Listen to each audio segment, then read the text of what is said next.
कृष्णाय वासुदेवाय हरये परमात्मने प्रणतः क्लेशनाशाय गोविन्दाय नमो नमः। प्रकृत्यैव च कर्माणि क्रियमाणानि सर्वशः यः पश्यन्ति तथात्मानं कर्तारं स पश्यति। तीन गुणों से बनी हुई माया ही प्रकृति है। हमारे सारे कर्म मन, शरीर और वाणी के द्वारा ही किए जाते हैं और इन कर्मों के पीछे प्रकृति ही होती है।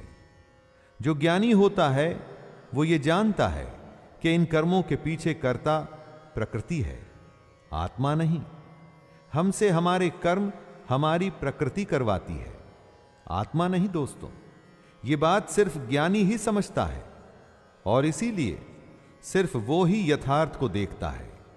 बाकी सब अज्ञानी सच्चाई नहीं मिथ्या देखते हैं और क्योंकि वो मिथ्या देखते हैं तो दुनियादारी में लगे रहते हैं और कर्मों के बंधन में बंध के एक के बाद एक दूसरे जन्म में आते और जाते रहते हैं।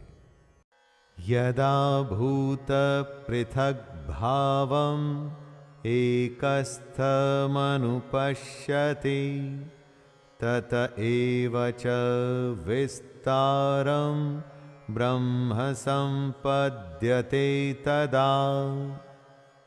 ज्ञानी पुरुष जब अलग अलग भावों में या अलग अलग भूतों में एक परमात्मा को देखता है तब ही उसे ब्रह्म प्राप्त होता है। जब वो इस बात को समझ जाता है कि आत्मा से ही हर भाव या हर भूत या हर वस्तु का विस्तार हुआ है तब ही उसे ब्रह्म समझ में आता है। जैसे कि जब ज्ञानी को यह समझ में आता है कि आत्मा से ही प्राण, आत्मा से ही आशा, आत्मा से ही तेज, आत्मा से ही जल, आत्मा से ही अन्न का विस्तार हुआ है, आत्मा से ही ये सब प्रकट हुआ है, उसमें ही सब विलीन हो जाना है, तब उसे ब्रह्म समझ में आता है।